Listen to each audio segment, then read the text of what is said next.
Բոլոր ցանկացողները կարող են նամակ ուղարկել բարերար Արցախի նախկին պետնախարար Ռուբեն Վարդանյանին, ով ավելի քան 2 տարի ապօրինաբար պահվում է ադրբեջանական բանտում։ Թղթային նամակները կարելի է թողնել Երևանում Բաղրամյան պողոտա 6 հասցեում և Մոսկվայում Նոդամ, Ռոմանով Նրբանցք 2, շենք 1 հասցեում։ Նամակները կընդունվեն նշված կետերում մինչև դեկտեմբերի 21-ը ներառյալ, որից հետո կենտրոնացված կերպով կուղարկվեն Ռուբեն Վարդանյանին։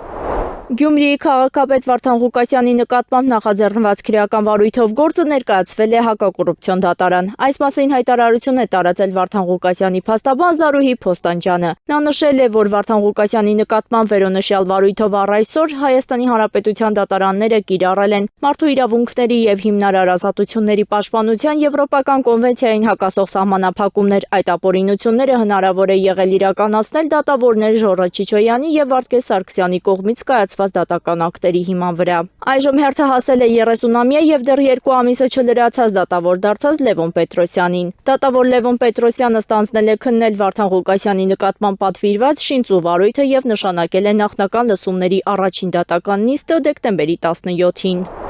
Ծափաթաղում հոր կողմից սպանված 3-ամյա Տիգրանի քույրն ու եղբայրները շարունակում են մնալ Հովի երեխաների աջակցության կենտրոնում ինտենսիվ վերականգնման փուլում։ Այս մասին այսօր դեկտեմբերի 9-ին News-am-ի հետ զրույցում հայտնել է Հով երեխաների աջակցության կենտրոնի տնօրեն Միրա Անտոնյանը։ Երեխաները դեռ հարմարվում են, ադապտանում են նոր միջավայրում։ Երեխաներից մտավոր խնդիր ունեցող կա, հոգեկան առողջության խնդիրներ ունեցող կա, բուժում են ստանում, նշել է Անտոնյանը։ Հարցին մայրը արդյոք այցելում է երեխաներին, կենտրոնի տնօրենը դրական պատասխան է տվել. Այո, այցելությունն արգելված չէ, որովհետև տեսակցությունն արգելափակելու հրահանգ չունենք։ Այո, գալիս է, երբ իրեն հարմար է, երբ կարողանում է։